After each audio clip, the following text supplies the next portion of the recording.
Asyari'ah itu berasal dari kata syara'a, yashra'u syar'an, yang berarti jalan menuju sumber air atau tempat turun ke air.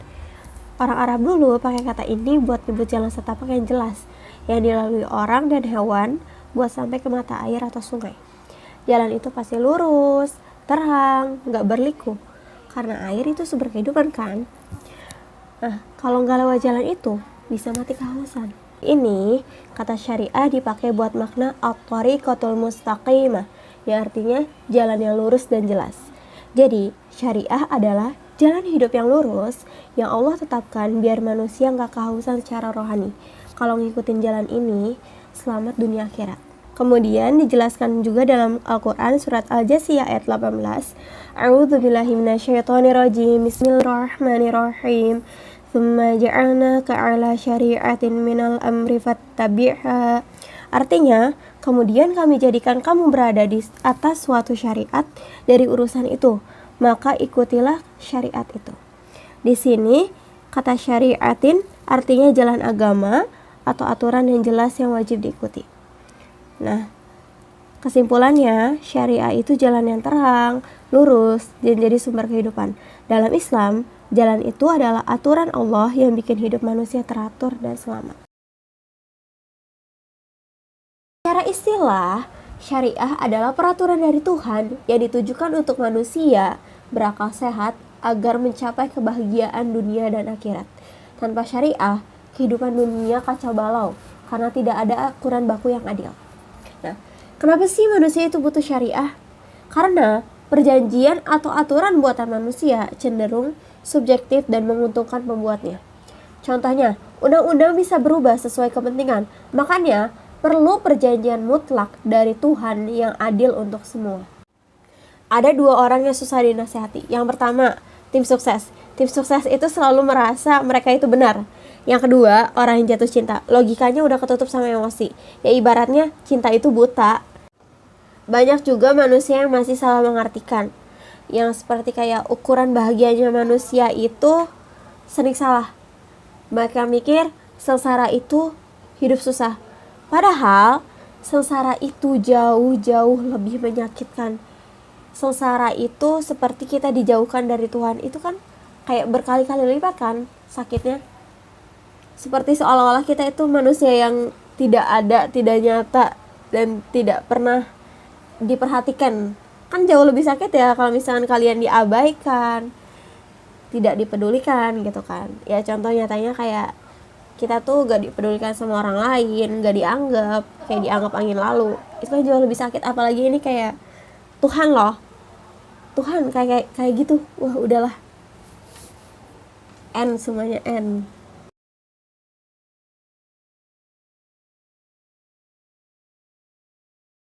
Perkembangan syariah dari zaman ke zaman. Sebenarnya syariah ini sudah ada sejak zaman Nabi Adam. Istilahnya syariat sebelum kita. Isinya disesuaikan dengan kondisi umat pada saat itu. Tapi intinya tetap sama, menyembah Allah yang satu. Yang pertama, zaman Nabi Adam. Isi syariatnya, semua perempuan halal dinikahi, kecuali saudara kembar. Yang kedua, belum ada konsep pencurian. Ya umatnya aja masih sedikit, aturannya tentu masih sederhana. Yang kedua, zaman Nabi Nuh. Tidak ada syariat zakat. Terus yang kedua, tidak ada syariat haji. Fokus ke ajakan tauhid setelah banjir besar. Zaman Nabi Musa. Isinya, kena najis, baju harus disobek atau dibuang. Yang kedua, cara tobat dari dosa besarnya itu bunuh diri.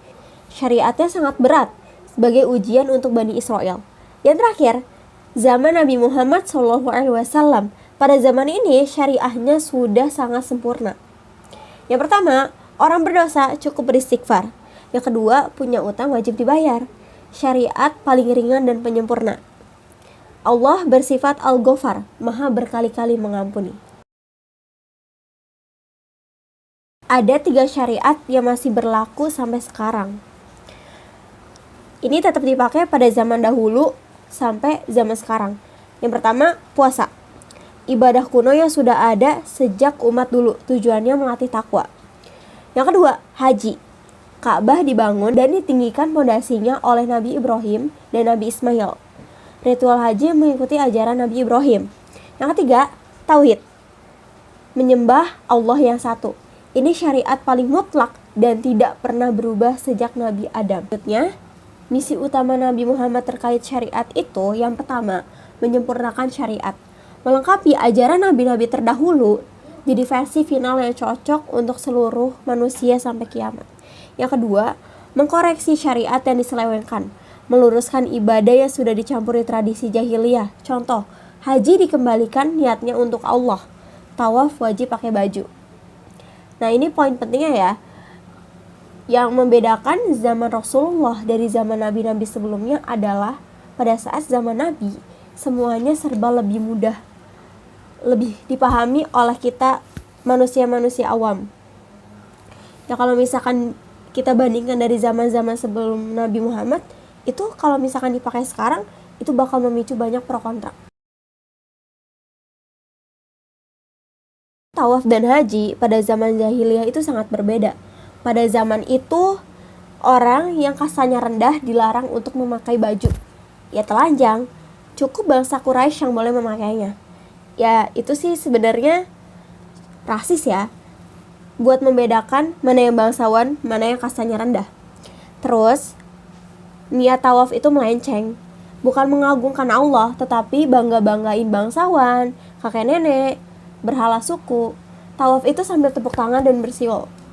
Ini bukti syariat Nabi Ibrahim telah diselewengkan. Yang kedua, sifat syariat Islam. Intinya tetap sama dari zaman Nabi Adam sampai Muhammad, yaitu tauhid, sembah Allah yang satu. Ini syariat paling mutlak sih. Selanjutnya, 4 sumber hukum Islam. Yang pertama, Al-Quran. Kitab suci umat Islam yang berisi firman Allah atau kalam Allah Subhanahu wa ta'ala yang diturunkan kepada Nabi Muhammad SAW melalui malaikat Jibril secara beraksur-asur. Membacanya bernilai ibadah, diriwayatkan secara mutawatir, dimulai dari surat Al-Fatihah dan diakhiri oleh surat An-Nas. Kedudukannya merupakan hukum pertama dan tertinggi. Semua hukum lain gak boleh bertentangan dengan Al-Quran. Cakupan hukumnya itu akidah, ibadah, muamalah, jinayat, serta akhlak. Contoh hukum dalam Al-Quran yaitu ada sholat wajib, puasa wajib, zina haram, riba haram. Yang kedua ada as-sunnah atau hadis. Segala sesuatu yang disandarkan kepada Nabi Muhammad SAW, baik berupa perkataan, perbuatan, ketetapan atau persetujuan, maupun sifat fisik dan akhlak beliau. Kedudukannya merupakan sumber hukum kedua setelah Al-Quran, berfungsi sebagai penjelas, perinci, dan penguat Al-Quran. Ada 3 jenis sunnah. Yang pertama, sunnah qauliyah, merupakan ucapan Nabi. Sesungguhnya amal itu tergantung niatnya. Yang kedua, sunnah fi'liyah, perbuatan Nabi, tata cara sholat, wudu, dan haji. Yang ketiga, sunnah takririyah, yang merupakan persetujuan Nabi. Nabi diam saat sahabat makan dab atau kadal qurun. Fungsinya terhadap Al-Quran juga ada 3. Ada bayan takkid, yaitu menguatkan hukum yang sudah ada. Yang kedua, bayan tafsir, merinci yang global. Yang ketiga, bayan tasyri', menetapkan hukum baru yang gak ada di Quran. Contohnya ya, di Al-Quran bilang dirikan sholat. Akan tetapi jumlah rakaat, gerakan sholat, bacaan sholat dijelaskan dalam hadis. Yang ketiga, ijma. Ijma itu kesepakatan seluruh ulama mujtahid dari umat Nabi Muhammad SAW pada satu masa setelah wafatnya beliau terhadap suatu hukum syara tentang suatu kejadian. Kedudukannya merupakan sumber hukum ketiga. Dipakai kalau nggak ada dalil tegas di Quran dan Sunnah. Nah, kalau misalkan ada masalah, semua mujtahid sepakatnya jelas dan bersandar ke dalil. Yang keempat ada qiyas. Qiyas adalah menyamakan suatu kasus yang tidak ada nas hukumnya dengan kasus lain yang ada nas hukumnya, karena adanya persamaan ilat atau sebab hukum di antara keduanya. Kedudukannya merupakan sumber hukum keempat. Jalan terakhir kalau Quran, Sunnah, ijma nggak ada. Dimulai dari Al-Quran, As-Sunnah atau hadis, ijma, lalu qiyas. Nah, kalau misalkan tidak berurutan, artinya hukumnya tidak bakal sah. Sumber hukum Islam adalah dasar menetapkan hukum Islam digunakan dalam ibadah dan muamalah seperti pernikahan dan jual beli. Sumber hukum Islam dibagi menjadi dua, yaitu sumber hukum primer yaitu Al-Quran, Sunnah, Ijma, dan Qiyas, dan yang kedua sumber hukum sekunder yaitu sumber yang masih ada perbedaan pendapat di antara ulama.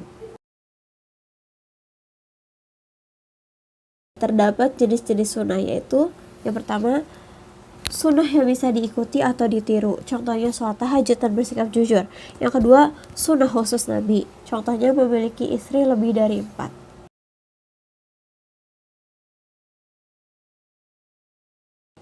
Akilnya maksudnya pikirannya sudah sangat dewasa, tapi secara biologis Bunda Aisyah itu masih sangat kecil kan. Nah, sekarang banyak loh yang umur 23 tahun tapi masih kekanak-kanakan. 5 hukum taklifi dalam aktivitas makan. Yang pertama ada wajib. Nah, wajib ini contohnya buka puasa pada saat maghrib. Yang kedua, sunnah. Sunnah itu mencakup sahur dan makan saat bertamu. Yang ketiga, mubah. Ya makan karena lapar atau pengen. Selanjutnya, makruh.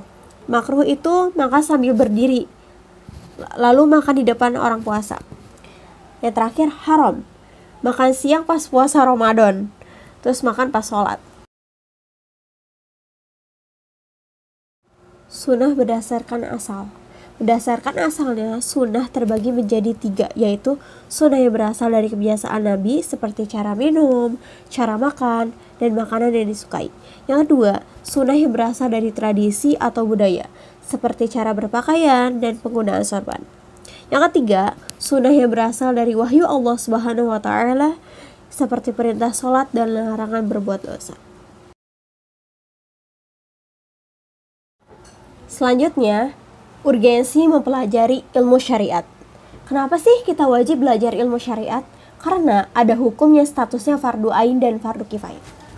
Fardu ain itu ilmu yang wajib dipelajari tiap muslim untuk bisa menjalankan kewajiban ke Allah. Nah, ini tidak bisa diwakilkan. Contohnya, tata cara sholat, wudu, puasa. Kalau gak tahu, ibadahnya gak sah. Yang kedua, fardu kifayah. Fardu kifayah itu ilmu yang cukup diwakili sebagian orang. Contohnya, ilmu zakat. Kamu gak wajib jadi ahli hitung zakat. Cukup tanya ustadz atau bayar ke amil zakat. Nah, ilmu puasa, kamu juga gak perlu tahu dalil puasa sedetail ulama. Yang penting tahu praktisnya, niat, hal yang batalin, serta waktu buka. 2 hal penting setelah tahu hukum. Yang pertama, menjadi tolak ukur atau timbangan. Hukum yang sudah kamu ketahui wajib dipegang, jangan pelin-pelan. Yang kedua, konsekuensi hukum. Semua perbuatan manusia masuk ke hukum taklifi, yaitu wajib, dikerjakan mendapatkan pahala, ditinggalkan mendapatkan dosa. Yang kedua, sunnah, dikerjakan mendapatkan pahala, ditinggalkan tidak mendapatkan dosa. Selanjutnya, makruh, ditinggalkan mendapatkan pahala, dikerjakan tidak mendapatkan dosa tapi dibenci oleh Allah. Selanjutnya, mubah. Mubah itu dikerjakan atau ditinggalkan tidak akan mendapatkan pahala maupun dosa. Haram. Haram itu ditinggalkan mendapatkan pahala, dikerjakan mendapatkan dosa.